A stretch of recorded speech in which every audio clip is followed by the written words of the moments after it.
कंजक पूजो और बेटी मारो, ये पाप करो ना जालिम हत्यारों।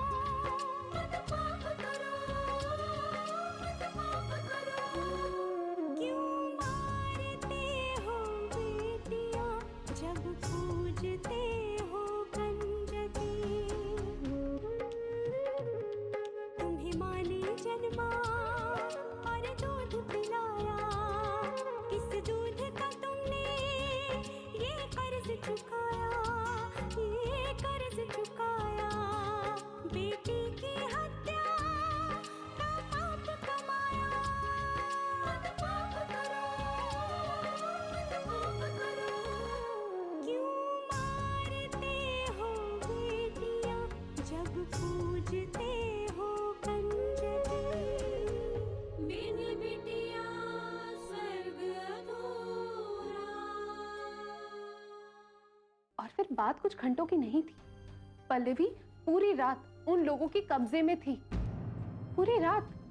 समझ रहे हैं आप, ये कोई छोटी बात नहीं है। पहले तो बैग लेके किताबें निकाली, किताबों को घूरती रही। फिर अचानक पता नहीं इसके मन में क्या आया कि इसने सारी किताबें फाड़ डाली। पंचायत का फैसला मैं तुम्हें अभी सुना देती हूँ। कल पंचायत विष्णु और भागो का रिश्ता खत्म कर देगी और बच्चा भी भागो को नहीं बल्कि विष्णु को दिया जाएगा उसकी परवरिश के लिए।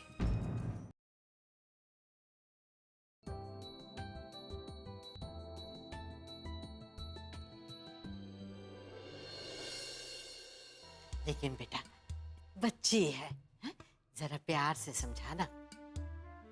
जी मैम। अनु पता नहीं कहाँ रह गई। अनु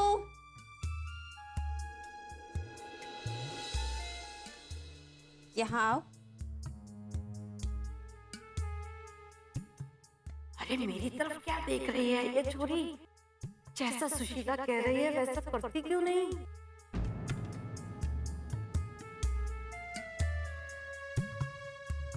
यहाँ मेरे पास आओ। आओ मेरे पास आकर बैठो। अरे राम जी भला करे, ये हर वक्त मेरी तरफ क्यों देखने लगती है? माँ के पास नहीं आओगी? आओ, आ जाओ।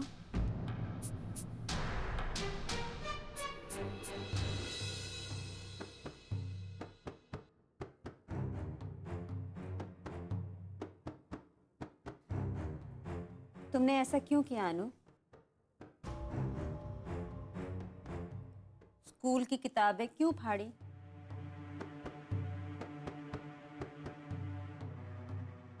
अनु, मैं तुमसे पूछ रही हूँ, तुमने ऐसा क्यों किया?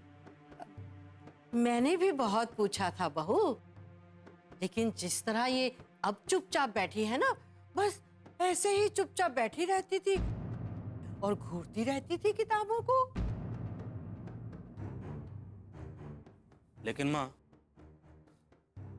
जब हम गए थे तब अनु ऐसी नहीं थी, हंसती खेलती रहती थी। लेकिन जब से हम आए हैं एकदम से गुमसुम सी हो गई। ऐसा क्या हो गया? अब मैं क्या बताऊं बेटा, मैं तो खुद बहुत परेशान थी।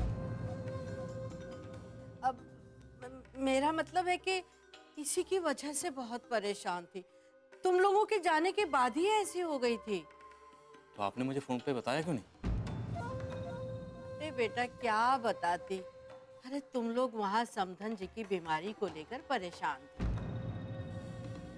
तो मैंने सोचा तुम लोग आ जाओगे तो ठीक हो जाएगी। लेकिन ये तो मुझे लगता है इसे किसी बात का सदमा पहुंचा है। सदमा? हाँ, कोई ना कोई ऐसी बात जरूर है जिससे ये दुखी हुई है, जिसका इसके दिलो दिमाग पर बहुत गहरा असर हुआ है। अब ये तो क्या कह रहा है बेटा? यहाँ तो ऐसा कुछ भी नहीं हुआ। माँ, मैं अभी की बात नहीं कर रहा हूँ, मैं इसके अतीत की बात कर रहा हूँ। कुछ पुरानी बातें होंगी जो इसे परेशान कर रही हैं, जो इसे दुखी कर रही हैं। अच्छा अच्छा, अब तुम कह रहे हो तो हो सकता है यही बात हो, लेकिन मुझे तो इसके लक्षण कुछ और ही लग रहे हैं। लक्षण? कैसे लक्षण माँ जी? भाई, अगर तुम दोनों मेरी बात का बुरा ना मानो तो मैं कहूँ, बोलिए ना माँ। इसके हाव भाव देखकर तो अब ऐसा लग रहा है जैसे इसे कोई ऊपर की हवा लग गई है। देखो ना, कैसे हर चीज को बस घूरती रहती है। क्या बात कर रही है माँ? ये सब बेकार की बातें हैं। बेकार की बात नहीं है ये। मैंने बहुत से लोगों को देखा है ऐसे।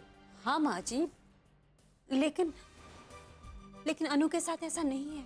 हे राम जी भला करे, ऐसा ना हो तो ही अच्छा है, वरना ये ऊपर की हवा एक बार लग जाती है ना, हाय हाय, तो जान लेकर ही पीछा छोड़ती है। जी माँ जी, लेकिन अनु के साथ अनु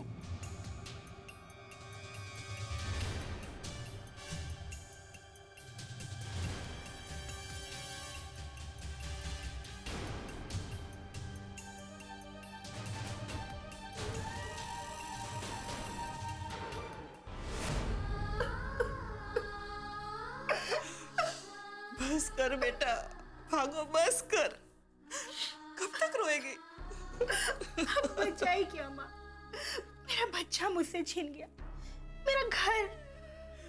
अब कल वो लोग मुझे बच्चलन साबित कर देंगे। एक इज्जत ही तो बची थी मेरे पास, अब वो भी नहीं रही। सब कुछ खत्म हो गया माँ, सब कुछ खत्म हो गया। बच गए सब बेटा, सब ठीक हो जाएगा। ऐसा मत कहो भागो, ऐसा मत कहो। देख मेरे पास, हमें हिम्मत नहीं हारनी चाहिए। भागो भागो। हम औरतों को भगवान ने शरीर से मजबूत नहीं बनाया तो क्या हुआ, लेकिन मन से तो मजबूत बनाया है ना। और यही विश्वास, सहनशीलता और हिम्मत हमारा हथियार है। भागो। जब तक शरीर में सांस है तब तक आस नहीं छोड़नी चाहिए। और वैसे भी भागो, भगवान कभी बिना कसूर के किसी को सजा नहीं देता। उस पर विश्वास रखो। भागो, वो तुम्हारी मदद जरूर करेगा। भागो, मेरा दिल कहता है तुम्हें न्याय जरूर मिलेगा। भागो, जरूर मिलेगा। मुझे मेरा बच्चा चाहिए दीदी।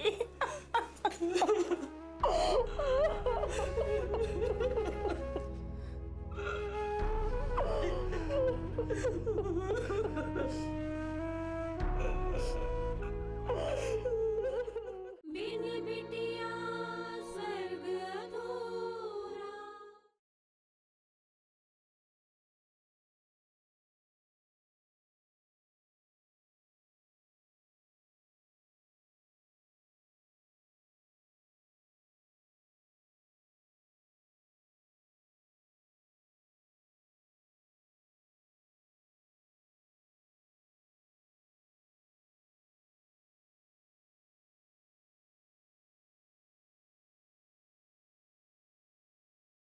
बिन बिटिया स्वर्ग अधूरा। राम जी भला करे, अचानक सुशीला बिना बताए कहाँ चली गई। हाँ, ये तो अच्छा हुआ कि छोरी सो रही थी, वरना उसे भी अपने साथ ले जाती। अब तो वापस आने पर ही पता चलेगा कहाँ गई है।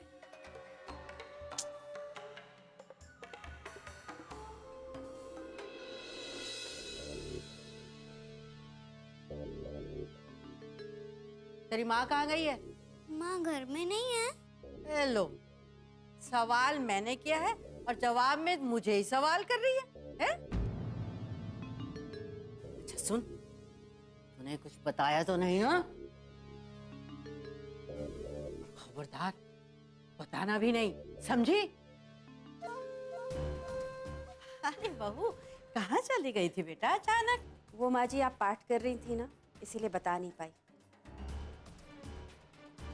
मैं अनु के स्कूल गई थी इसके प्रिंसिपल से बात करने। बहुत दिनों की छुट्टी हो गई, इसके लिए नई किताबें भी लेकर आई। उठ गया मेरा बच्चा? चलो अब हम लोग पढ़ाई करते हैं। चल। सुशीला जी माँ जी। भाई मानना पड़ेगा तुम्हारी सहनशीलता को। मेरा अपना बच्चा भी अगर इस तरह किताबें फाड़ देता ना, मैं तो कभी माफ ना करती। उसी दिन से उसका स्कूल छुड़वा देती। लेकिन तुम हो कि नई किताबें ले आई। माँ जी गुस्सा करने से कुछ नहीं होगा। अब इसके एग्जाम्स के दिन ही कितने बाकी रह गए हैं, बिना बात साल खराब हो जाएगा। हाँ लेकिन इतने कम दिनों में पढ़ाई हो जाएगी पूरी इसकी। जितना हो सकेगा कोशिश करूंगी। हाँ ये बात भी सही है। लेकिन बहू तू इन सब बातों के चक्कर में अपना ख्याल रखना मत भूल जाना। ये तेरे अंदर भी एक नन्ही सी जान पल रही है। आप चिंता मत कीजिए माँ जी, मैं अपना ख्याल रखूंगी। अच्छा माँ जी, वो पड़ोस में श्रीवास्तव जी रहते हैं ना? हाँ हाँ, क्या हुआ उनको? नहीं नहीं, हुआ कुछ नहीं। एक्चुअली मैं उनकी बाई को बोल कर गई थी कि सुबह यहाँ आकर काम करने के लिए। वो आई थी ना? अरे कहाँ बहू, सारा काम मैं खुद अपने हाथों से करती थी। बहुत बदतमीज है। उसने कहा था कि वो यहाँ आकर सब काम कर देगी। मैं अभी बात करती हूँ उससे। डायरी में मैंने नंबर लिख रखा है। अरे सुशीला, अब जाने भी दो है? अरे वो आती भी तो भी मैं उसे 2-4 दिन में निकाल ही देती, क्योंकि मुझे ये काम वालियों के हाथ का काम वैसे ही पसंद नहीं है। लेकिन माँ जी, उसकी वजह से आपको कितनी परेशानी उठानी पड़ी।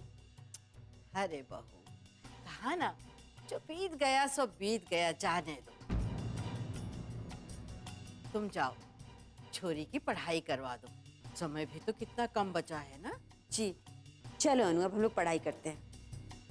चलो। राम जी भला करें।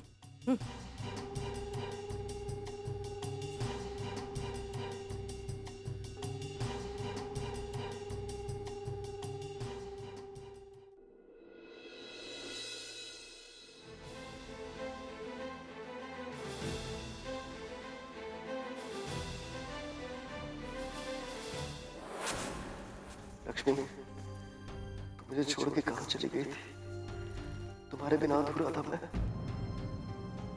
अब मुझे छोड़ के कभी मत जाना।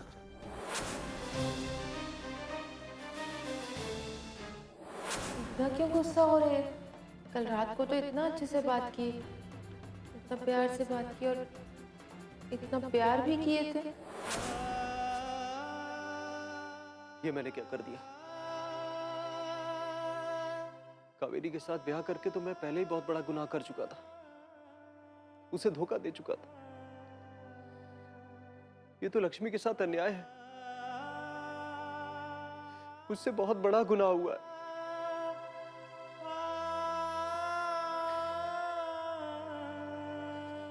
इसके लिए मैं अपने आप को कभी माफ नहीं कर पाऊंगा, कभी भी नहीं।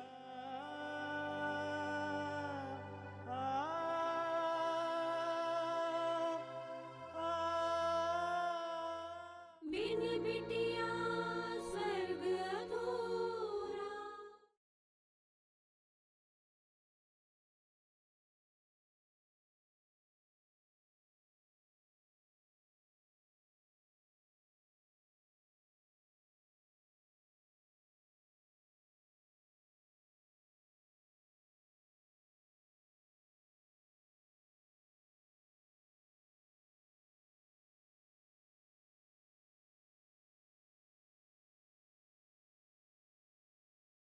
बिन बिटिया स्वर्ग अधूरा। हे भगवान, ये पैर का दर्द पता नहीं कब छोड़ेगा। फूलवती, ओ फूलवती!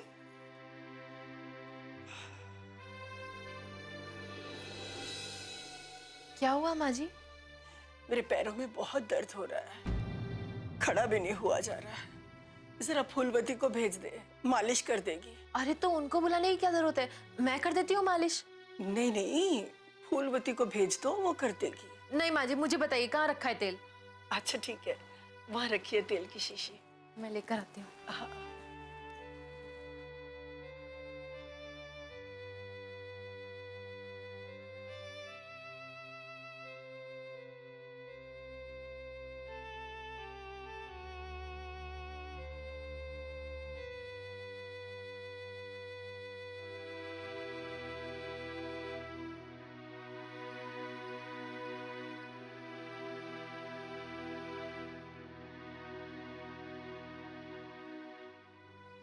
कावेरी, जी?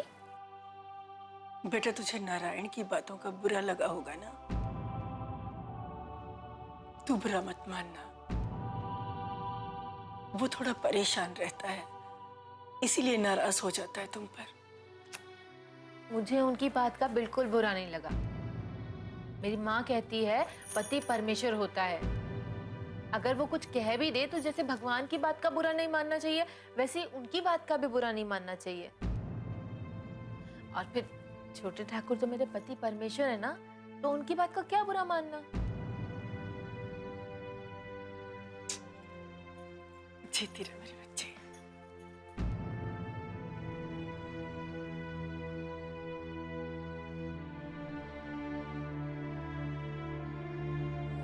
बहुत दर्द हो रहा है पैरों में लक्ष्मी। तो मैंने आपसे कहा भी था माँ जी कि आप मंदिर मत आइए, वहाँ बहुत सारी सीढ़ियाँ हैं, लेकिन आपने मेरी एक नहीं सुनी ना। पर बेटा तुझे अकेले कैसे जाने देती है? किसी को तो साथ में होना चाहिए था ना। कोई बात नहीं, मैं इसमें तेल लगा देती हूँ, उससे आपको थोड़ी सी राहत मिल जाएगी। अरे नहीं, तू तेल रहने दे लक्ष्मी, छोड़, मैं सो जाऊंगी, सुबह तक ठीक हो जाएगा। माँ जी ये जड़ी बूटियों वाला तेल है, इसे लगाऊंगी ना तो आपको बहुत जल्दी आराम मिल जाएगा। देखिए तो कैसा लग रहा है आपको? वाकई बहुत अच्छा लग रहा है इसे, है ना?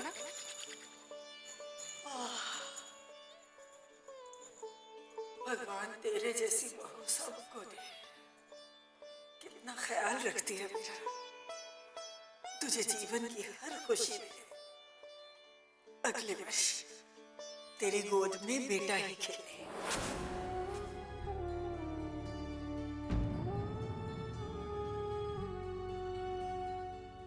क्या हुआ माँ जी? कुछ नहीं, वो लक्ष्मी भी मेरे पैरों में ऐसे ही मालिश करती थी। तुम्हें देखकर लक्ष्मी की याद आ गई।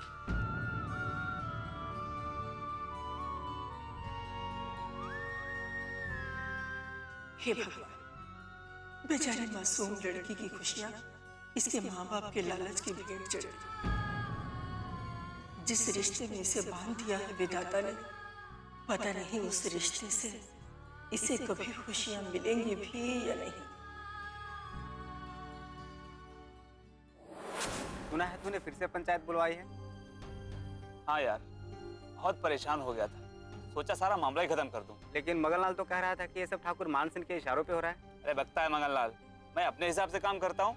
उस औरत के साथ नहीं रहना है तो नहीं रहना है, उसमें ठाकुर साहब क्या करेंगे? विष्णु, अगर ऐसा कुछ है तो तू ठीक नहीं कह रहा है। और वैसे भी तू अपने बीबी से बच्चा छीन लिया, और बिना माँ के उस बच्चे को तुम पालोगे कैसे? कभी कभी बचपन में माँ मर जाती है, तभी तो बच्चे पल जाते हैं। इस मामले में ऐसे सोच ले। तूने भागो के चाल चलन पर भी उंगली उठाई है, ये गलत है ना विष्णु? तो क्या सही गलत लगा रखा है? तुम्हें कोई और काम नहीं है? ठाकुर साहब, राम राम ठाकुर साहब। राम राम राम राम। क्यों रे विष्णु, पहुंचा दिया पंचायत का संदेशा? जी मालिक, पहुंचा दिया। क्या बात है भाई, आदमी बहुत समझदार है। किस काम में इसकी भलाई है अच्छी तरीके से समझता है। बहुत खूब, आपकी दया है मालिक। ठीक है ठीक है।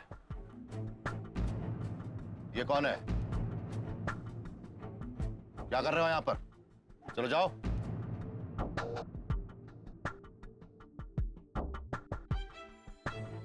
देख विष्णु, मेरी बात ध्यान से सुन।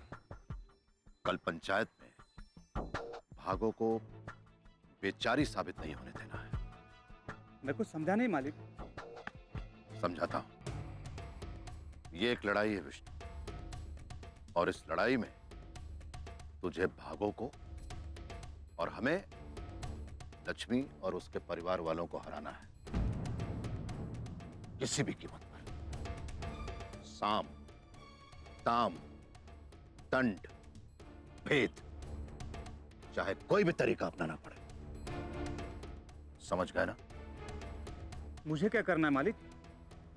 समझाता हूं।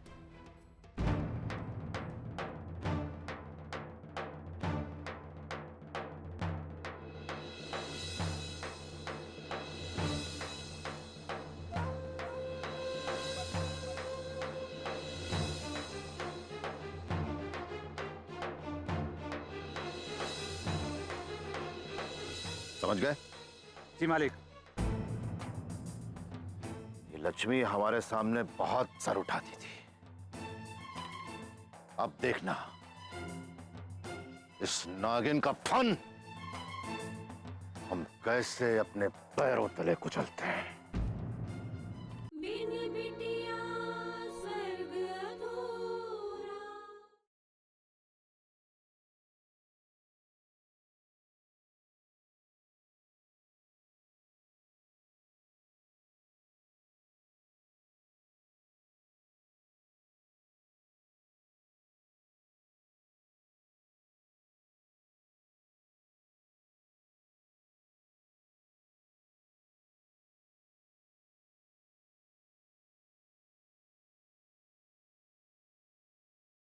बिन बिटिया स्वर्ग अधूरा।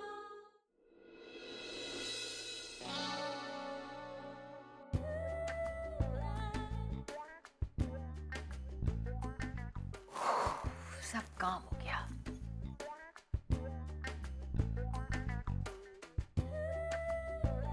लेकिन मैं ये सब क्यों कर रही हूँ? इतने सारे नौकर चाकर हैं इस घर में, वो सब क्या करेंगे? आखिर इस घर की छोटी ठकुराइन हूं मैं, उन नौकर चाकर पे हुक्म चलाऊंगी? ये सब क्यों कर रही हूँ मैं? पगलैट हूं मैं एकदम। अरे आप आ गए? कुछ लेंगे? चाय ले आऊं आपके लिए? मैं जानती हूँ आप मुझसे नाराज हैं और मुझे पसंद भी नहीं करते, लेकिन मेरी माँ ने कहा था मैं आपको हमेशा खुश रखूं, हमेशा आपका ध्यान रखूं। अगर मुझसे कोई गलती हो गई है तो मुझे माफ कर दीजिए।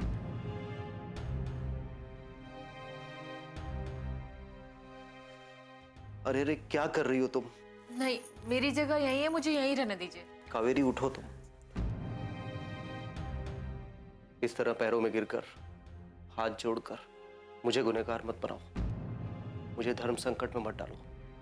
मैं पहले ही बहुत परेशान हूं और सच बात तो यह है इसमें तुम्हारी कोई गलती नहीं, सारी गलती मेरी है। लेकिन आप तो छोटे ठाकुर हैं, आप कैसे गलती कर सकते हैं? शायद सबसे बड़ी गलती यही है कि मैं इस हवेली का छोटा ठाकुर हूं।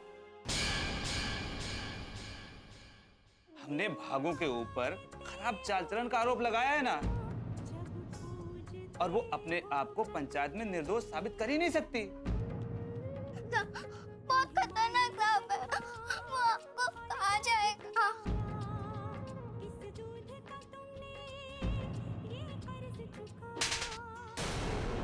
बेकार में यहाँ चले आए। मैं कह रहा हूँ ना, छोड़ दीजिए इसे, कुछ नहीं किया इसने। छोड़ने को तो हम छोड़ सकते हैं ठाकुर साहब, मगर ये कोई साधारण बात नहीं है। एक लड़की के अपहरण का मामला है, आप समझ सकते हैं।